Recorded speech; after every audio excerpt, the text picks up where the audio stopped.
Sumainyo ang Panginoon. Ang mabuting balita ng Panginoon ayon kay San Lucas.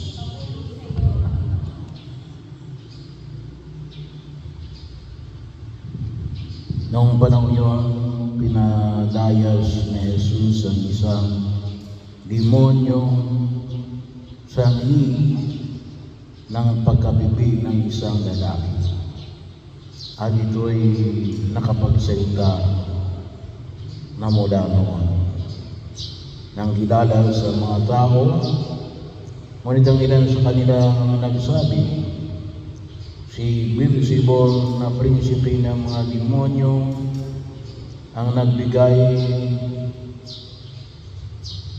sa kanya ng kapangyarihang magpalayas ng demonyo. May iba namang nais siyang subukin, kaya nagsabi, magpakita ka ng kababalakang magpapakilala na ang Diyos ay sumasa iyo. Ngunit bagid ni Jesus ang kanilang isip, kaya sinabi sa kanila, babagsak ang bawal kaharian na hari sa magkalabang pangkat, at mawawasak ang mga bahay roon kung magsiksik ang si Satanas laban sa kanyang sarili. Paano mananatili ang kanyang kaharian? Sinabi niyang nagpapalayas ako ng mga demonyo sapagkat binigyan ako ni Beelzebul ng kapangyarihan ito.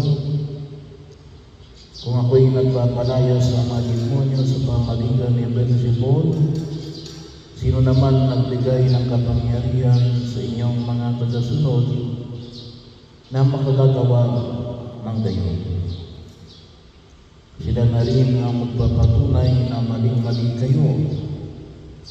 Ngayon, kung ako'y nagpapalayas sa mga demonyo sa pamamagitan ng kapangyarihan ng Diyos,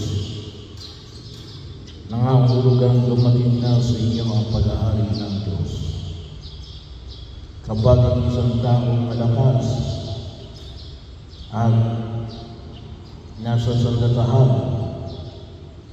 ay nagbabantay ng kanyang bahay malayo sa panganib ng kanyang ari-arian, ngunit kung salakayin siya ng paduli ng isang taong hindi na malakas, sasasamin ito ang mga sandalang kanyang inaasahan at ipamamahagi kanyang ang ari-ariang inagaw. Ang hindi panig sa akin ay laban sa akin. Ang nagkakalag ang hindi tumutulong sa aking mag-ipon. Ang mabuting balita ng Panginoon.